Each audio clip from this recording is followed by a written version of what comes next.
अच्छे देखे जा सकते हैं, धुएं का गुबार उठ रहा है और जो वहां आसपास लोग इस वक्त मौजूद हैं वो दरअसल आवाज सुनकर वहां पर पहुंचे, उन्होंने वीडियो बनाया है।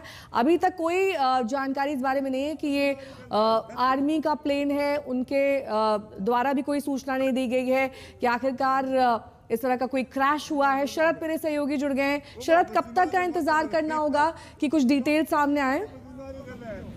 देखिए, अभी जिस तरह से यहाँ चूंकि आर्मी का अड्डा भी है और कोई भी आर्मी के लोग यहाँ पर पहुंचे नहीं हैं, ना कोई सूचना आई है। ऐसे में लोग यह भी मान के चल रहे हैं कि क्या कोई ये सिविलियन प्लेन था कि चार्टर प्लेन था, क्योंकि जिस तरह से परकच्चे उड़े हैं कोई बड़ा फाइटर प्लेन और उसके टुकड़े को देखकर अंदाजा नहीं लगाया जा सकता कि कोई बड़ा फाइटर प्लेन रहा हो। इसलिए अभी इस बारे में कोई पुष्टि नहीं हो पा रही है कि ये सिविलियन था या आर्मी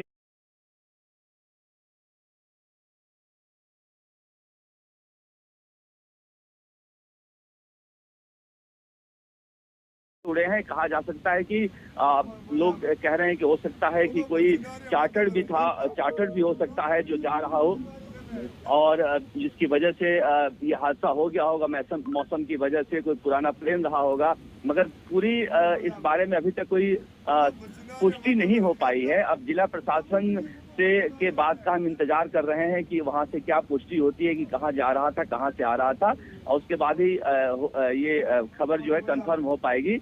अभी इसकी पुष्टि नहीं हुई है कि ये आर्मी का था या वायुसेना का था।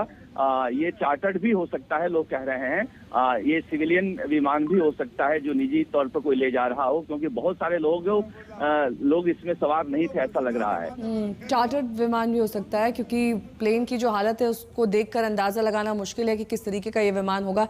शरद, ये जो घटना हुई है दरअसल अब डिटेल्स का इसलिए भी इंतजार करना होगा कि आपको ये मालूम होना चाहिए कि टेक्निकल खामी थी, खराब मौसम था, पुराना विमान था, या क्या वजह रही होगी।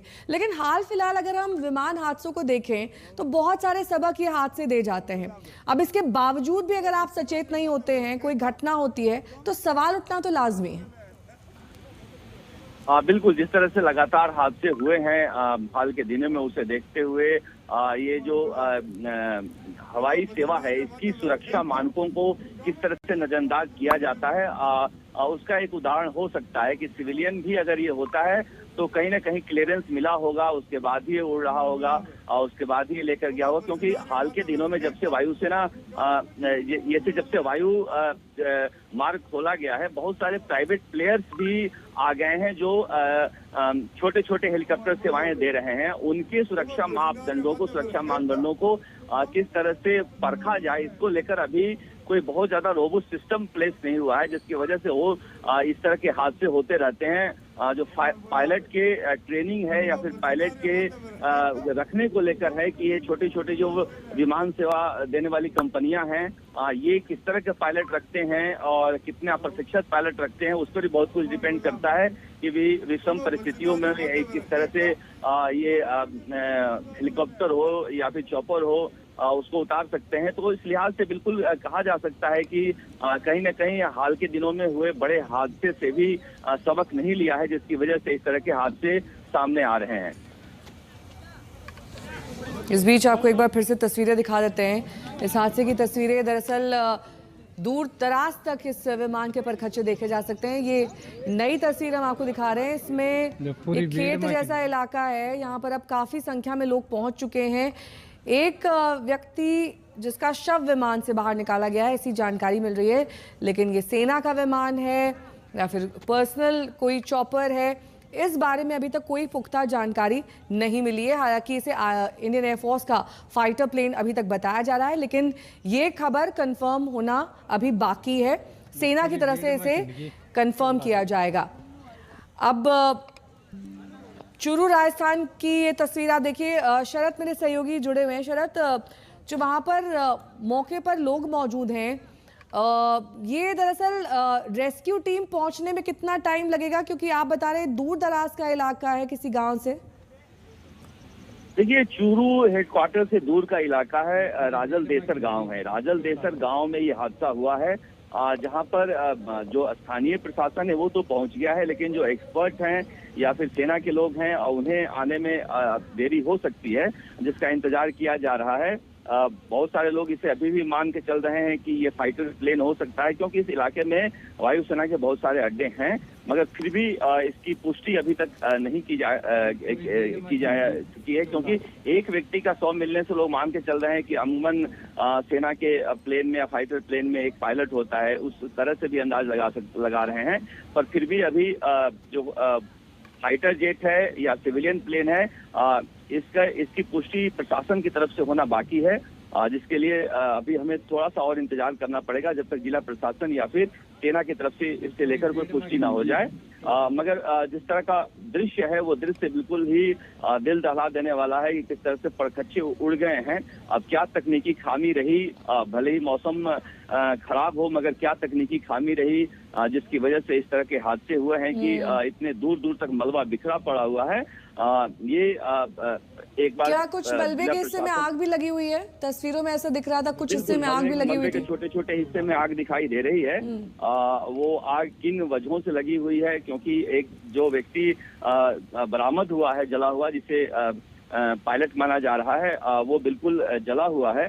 तो छोटे छोटे हिस्से में ये जलता हुआ दिखाई दिया। शुरू में गिरा था तो धुएं का गुबार काफी ज्यादा था, मगर चूंकि इस इलाके में बारिश हो रही थी तो बहुत छोटे छोटे जो जले हुए टुकड़े हैं, उन टुकड़ों में कुछ कहीं आग तो कहीं धुआं दिखाई देगा।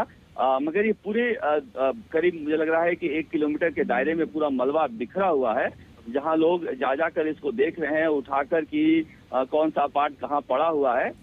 मगर अभी तक जो पुष्टि हुई है उसके अनुसार एक व्यक्ति का शव बरामद हुआ है।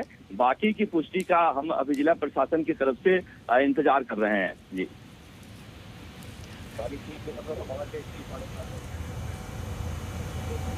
तो रतनगढ़ का ये हादसा है। तस्वीरें आप देखिए कि कैसे विमान के परखच्चे उड़ गए हैं। कुछ विमान के हिस्सों में आग भी लगी हुई है। हालांकि अभी वहां पर बचाव दल नहीं पहुंचा है, लेकिन सेना के ऑफिशियल स्टेटमेंट का यहां पर इंतजार करना होगा कि आखिरकार ये विमान कौन सा था, किस वजह से यह हादसा हुआ है, टेक्निकल खराबी थी, मौसम की वजह से हुआ है, ये तमाम डिटेल्स आने अभी बाकी हैं। शरद मेरे सहयोगी जुड़े हुए हैं। शरद, कब तक हम माने, क्या कुछ कोशिश की जा रही है कि एयरफोर्स या फिर आर्मी की तरफ से कोई ऑफिशियल स्टेटमेंट जारी हो? हाँ, इसी बात का इंतजार किया जा रहा है कि एक बार जिला प्रशासन इसकी पुष्टि कर ले कि ये प्लेन कहाँ से उड़ा था, क्योंकि अगर आर्मी का या वायुसेना का ये होता तो अब तक आ जाता है। हालांकि डिले भी कई बार होता है, तो उनका भी इंतजार किया जा रहा है कि उनका है या नहीं है।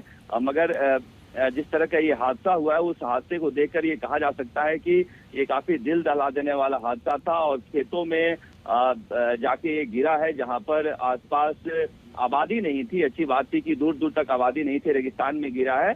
मगर ये मलबे से बुरी तरह से जो छत विछत 100 के टुकड़े मिले हैं, उसमें ये कहा जा रहा है कि जो अभी अपडेट आ रहा है उसके अनुसार कि 2 लोगों के सिर मिला है। अभी तक कहा जा रहा था कि एक व्यक्ति की मौत हुई है, मगर अब कहा जा रहा है कि 2 व्यक्ति का शव मिला है। जो चूरू के एसपी हैं जय यादव, उन्होंने इस बात की पुष्टि की है कि 2 लोगों का शव मिला है। चूंकि ये टुकड़े टुकड़े में मिला है, इसलिए ये अभी तक जिला प्रशासन ने 2 लोगों की, एसपी चूरू जय यादव ने 2 लोगों की पुष्टि की है मौत की, जिनके टुकड़े मिले हैं 100 के। आप समझ सकते हैं कितना भयंकर ये हादसा हुआ है। 2 लोगों के होने की वजह से भी ये मान के चला जा रहा है कि हो सकता है कि ये फाइटर जेट हो, जहां पर अमूमन पायलट और को पायलट। ठीक है, बहुत बहुत शुक्रिया तमाम जानकारी के लिए आपका। इसी के साथ यहाँ रुकना होगा छोटे से ब्रेक के लिए। फौरन होंगे हाजिर, देखते रहिए आज।